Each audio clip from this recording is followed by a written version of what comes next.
Hello student, मैं Ravindra sir और स्वागत करता हूं आपका आरकेएस कोचिंग सेंटर के यूट्यूब चैनल एग्जाम क्रैक में। और इस वीडियो में मैं आपको यूज ऑफ शुड और मस्ट कराने वाला हूं। जैसा कि आपको पता है कि शुड और मस्ट की जो हिंदी होती है वो चाहिए होती है, दोनों में थोड़ी कन्फ्यूजिंग रहती है कि कहाँ पर हमें शुड का यूज करना है और कहाँ पर हमें मस्ट का यूज करना है। सो स्टूडेंट, ये हमारा जो पार्ट है, ये हमारा पार्ट रहेगा 14। ठीक है स्टूडेंट, कौन सा रहेगा? 14। इस वीडियो में आज तक जो भी आपको डाउट रहे होंगे कि कहाँ पर हम शुड करते हैं यूज़ और कहाँ पर हमें मस्ट करते हैं, सो स्टूडेंट यहाँ से आपके डाउट सारे ही दूर होने वाले हैं। तो वीडियो को पूरी ज़रूर देखें। यदि वीडियो आपको यूजफुल लगे सो प्लीज़ एक लाइक ज़रूर करना। सो स्टार्ट करते हैं। जैसे कि मैंने यहाँ पर चीज़ों को पहले से लिखा है, वीडियो लेंथी न होने की वजह से यहाँ पर हम जो यूज करने वाले हैं, जिसकी पहचान देखने वाले हैं, वो शुड लिखा हुआ है। और शुड का जो मीन्स होता है वो चाहिए होता है। क्या होता है? चाहिए। जब वाक्यों के अंत में चाहिए शब्द आता है तो शुड का प्रयोग करते हैं। याद रहे, जब वाक्यों के अंत में चाहिए शब्द आता है तो शुड का यूज करते हैं और मस्ट का भी यूज करते हैं। तो थोड़ा सा डिफरेंट है, उसे आप समझने की कोशिश करेंगे। शुड का प्रयोग हम नॉर्मली सभी सेंस में कर सकते हैं। ये ऑप्शन है आपके पास, मतलब शुड का प्रयोग आप नॉर्मली किसी भी सेंस में कर सकते हैं। जब आप स्पीकिंग कर रहे हो, मतलब कोई भी बात बोल रहे हो, किसी बच्चे से बोल रहे हो कि तुम्हें किताब पढ़नी चाहिए, तुम्हें खेलना चाहिए, तुम्हें ये करना चाहिए, वो करना चाहिए, तो you can use should. Okay. लेकिन अगर हम ग्रामेटिकल फॉर्म के हिसाब से अगर यूज करते हैं तो इसका जो शुड है, इसका यूज हम नॉर्मली किसी भी वाक्य के साथ कर सकते हैं जब हमें आइडिया ना हो कि कहाँ में शुड लगाना है और कहाँ में मस्ट लगाना है। तो यहाँ हम ये जानेंगे कि शुड का प्रयोग हम नॉर्मली सभी सेंस में कर सकते हैं, लेकिन जो सत्य बात है इसे समझेंगे आप।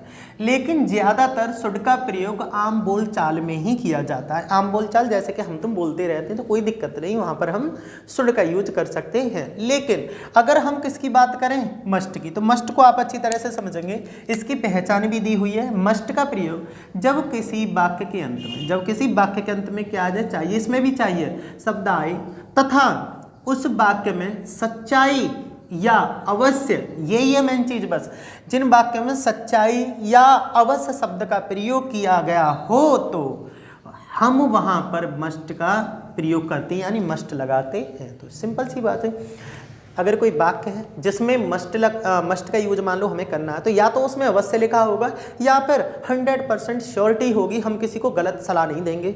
जहाँ पर जो गलत बातें हैं, गलत बातों के लिए सलाह दी जा रही है, तो वहाँ पर हम नॉर्मली शुड का यूज कर सकते हैं। जहाँ पर हमें जो बात को सत्य साबित करना है या वो बात सत्य है, तो हमें वहाँ पर 100% मस्ट का यूज करना ही करना है। ये आपको ध्यान रखना। तो स्टूडेंट, चारों के रूल सेम रहेंगे, बट आपको मतलब दोनों के रूल जो 4 होंगे वो सेम रहेंगे। बस आपको ये कंफर्म करना है कि कहाँ पर हमें मस्ट लगानी है और कहाँ पर हमें शुड लगानी है। लेकिन स्टूडेंट, एक बात और याद रखना, जब सपोज करो आप भूल जाते हैं, ध्यान नहीं रहता कि कहाँ हम शुड लगा रहे हैं, कहाँ मस्ट लगा रहे हैं, तो वहाँ पर आप याद रखना, वहाँ सिर्फ आप शुड का यूज कर सकते हैं। जब पता न हो तो वहाँ मस्ट का यूज मत करना। और आपको पूरी तरह से कन्फर्म है तो आप वहाँ पर शुड और मस्ट देख कर यूज कर सकते हैं। तो मैं इनके चारों रूल आपको बता दे रहा हूँ, ठीक है, शुड मस्ट के एक साथ। जैसे कि जब भी आप सेंटेंस को बना रहे होंगे, जिन वाक्यों के अंत में चाहिए आएगा, तो सबसे पहले आपने क्या लगा देना है? सब्जेक्ट के तुरंत बाद या तो आपको क्या लगाना है? शुड, या आपको लगाना है मस्ट। ये आपको ध्यान रखना है, शुड या मस्ट। इसके तुरंत बाद वर्ब की फर्स्ट फॉर्म लगानी है। इसके तुरंत बाद आपको ऑब्जेक्ट प्लस अदर वर्ड और प्लस फुल स्टॉप का यूज करना है। अगर मान लो स्टूडेंट सेंटेंस आपका नेगेटिव हो जाता है तो सबसे पहले क्या लगे? सब्जेक्ट। उसके तुरंत बाद वही काम करना है, शुड या मस्ट। इसके तुरंत बाद आपको नोट लगा देनी है, प्लस वर्ब की first form plus object plus other word और प्लस फुल स्टॉप। ठीक है, अगर ये सेंटेंस आपका क्या वाला बन जाता है, जिनमें सबसे पहले आती है क्या, तो ऐसी कंडीशन में आपको क्या करना है? सबसे पहले या तो आपने शुड लगा देना है या सबसे पहले मस्ट लगा देना है। उसके तुरंत बाद फिर आपको सब्जेक्ट का यूज करना है। अगर नोट आया स्टूडेंट, नोट लगा सकते हैं। वर्ब की फर्स्ट फॉर्म रखनी है, ऑब्जेक्ट अदर वर्ड और क्वेश्चन मार्क। ठीक है, अब ये वो वाला है जो बीच में आता है, बीच में, यानी बीच में क्या आ जाए? Question word. तो सबसे पहले क्या लगाएंगे? क्वेश्चन वर्ड, यानी जो क्वेश्चन वर्ड है उसे लगाएंगे। उसके तुरंत बाद या तो स्टूडेंट आप शुड लगाएंगे या उसके बाद आप स्टूडेंट मस्ट लगाएंगे। इनके तुरंत बाद आप सब्जेक्ट, नोट आया है तो नोट प्लस वर्ब की first form plus object plus other word और plus question mark. So student, आपके पास ये 4 रूल है। चारों रूलों को आपको ध्यान रखना है कि कहाँ पर कौन सा रूल अप्लाई होना। जैसे कि यहाँ पर आपको दिया है, इस वाले रूल को आप जब भी यूज करेंगे जब सेंटेंस में न तो क्या होगा, ना नहीं होगी, ना बीच में क्यों कब कहाँ होंगे। इस रूल को आप जब यूज करेंगे, इस वाले को जब यूज करेंगे जब वाक्य में सिर्फ नहीं शब्द आए।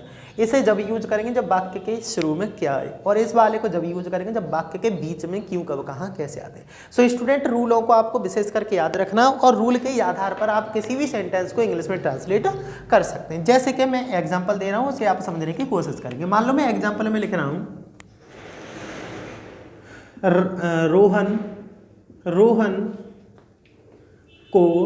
रोहन को किताब पढ़नी चाहिए।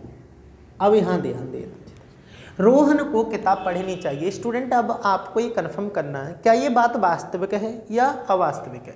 मतलब चीज़ों को समझना है, जो चीज़ सत्य है, सच्चाई है, उसमें वहाँ मस्ट का यूज करेंगे। जो नॉर्मली बोलते हो सच्चाई हो या ना हो वो अलग मैटर है, वहाँ पर आप शुड का यूज करते हैं। तो देखो इसमें सच्चाई है, कोई सलाह दे रहा है कि वास्तव में तुम्हें अवश्य ही, यानी इसमें फीलिंग ऐसी है कि जैसे लग रहा है कि इसमें अवश्य वाली फीलिंग हो, तो आप बेशक अवश्य नहीं लिखा हुआ कोई नहीं, लेकिन सच्चाई है कि आपको किताब पढ़नी ही चाहिए। तो याद रखेंगे, तो यहाँ पर स्टूडेंट क्या करेंगे, रोहन को रोहन लिखेंगे। ठीक है, सबसे पहले मैंने क्या लगा दिया, सब्जेक्ट। अब उसके बाद शुड या मस्ट, तो मुझे क्या लगानी है, मस्ट। तो मैंने यहाँ पर क्या लगा दिया, मस्ट। रोहन मस्ट। अब क्या लगानी है, वर्ब। वर्ब क्या है इसमें, पढ़ना। पढ़ने की क्या होती है, रीड। और ऑब्जेक्ट क्या है इसमें, किताब, रीड द बुक। तो सेंटेंस बन गया Rohan must read the book, क्योंकि बात में सच्चाई थी। अब सपोज करो आप कहो कि सर मान लो अगर हम यहाँ पर मस्ट की जगह शुड का यूज कर दें तो क्या सही था। देखो स्टूडेंट, सही तो शुड में भी है और सही मस्ट में भी है, लेकिन वो थोड़ा ग्रामेटिकल फॉर्म और रूल्स की दिक्कत रहती है ना, तो उसमें ये पता पड़ जाती है सामने वाले को। अगर सामने वाला समझदार है तो उसे ये पता पड़ जाएगी कि आपको शुड और मस्ट का सही यूज नहीं पता है। तो ये चीज़ आपको ध्यान रखनी है। तो यहाँ पर Rohan must read the book का यूज होगा। नेक्स्ट एक और समझ लेते हैं, जैसे तुम्हें मैच खेलना चाहिए। अब स्टूडेंट इस सेंटेंस को देखो, तुम्हें मैच खेलना चाहिए। क्या इस सेंटेंस में सच्चाई है, क्या इस सेंटेंस में अवश्य होना चाहिए, जैसे कि तुम्हें अवश्य मैच खेलना चाहिए, क्या ऐसा लग रहा है कि वास्तविक काम है जो करना ही करना चाहिए। अब यहाँ थोड़ा सा डाउट है, हो सकता है कि कोई बच्चा है जो इसकी फिजिकली तैयारी कर रहा है प्रैक्टिस में, तो हो सकता है उसका ये प्रोफेशन है, उसे यही जॉब करना है, तो ये उसके लिए सत्य है। तो हम यहाँ पर उस पर दबाव देकर या उस बात को सच बताने के लिए मस्ट का यूज़ कर सकते हैं। लेकिन एक बच्चा है जो पढ़ रहा है, उसका प्रोफेशन ही नहीं है क्रिकेट खेलना, हो सकता है उसका पढ़ाई में ध्यान है, तो हम यहाँ पर शुड का यूज कर सकते हैं। तो यहाँ दोनों ऑप्शन है आपके पास, चाहे तो यहाँ शुड करो या यहाँ पर मस्ट करो, लेकिन यहाँ पर सच्चाई नहीं है, इसी की वजह से मैं यहाँ पर शुड का यूज करने वाला हूँ। तो तुम की क्या हो जाएगी, यू। चाहिए कि अंग्रेजी में क्या लगाऊंगा यहाँ पर, शुड। यू शुड, और खेलने की क्या होगी, प्ले, और मैच की क्या हो जाएगी, मैच। तो सेंटेंस बन गया you should play match. So student, ये चीज आपके समझ में आ रही होंगी कि कहां पर हमें मस्ट का यूज करना है और कहां पर हमें शुड का यूज करना है। एक और एग्जांपल समझते हैं, जैसे मेरे दोस्त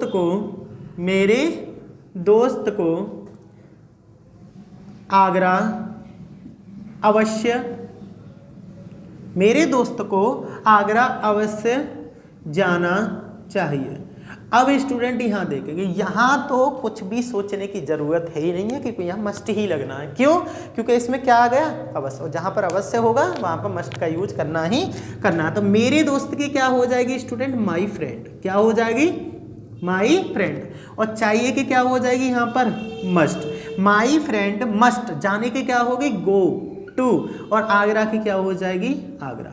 अब स्टूडेंट याद रखना, आप ये मत सोचना कि सर अवश्य की तो कुछ नहीं लगाई, या नहीं, अवश्य आने से ही पता चला है कि यह मस्ट लगेगी। अगर अवश्य नहीं होता तो थोड़ी कन्फ्यूजन रहती है ना कि मस्ट लगाएंगे शुड। अवश्य ने 100% क्लियर कर दिया कि यहाँ पर आप मस्ट का यूज करने वाले हैं, तो मैंने वही काम किया है, my friend must go to Agra. So student, इसी आधार पे आपको शुड और मस्ट का यूज करना है। अगर वीडियो आपको यूजफुल लगी हो तो प्लीज़ एक लाइक ज़रूर करना और अपने फ्रेंड्स तक शेयर करना, और हमारे चैनल को सब्सक्राइब जरूर कर लेना।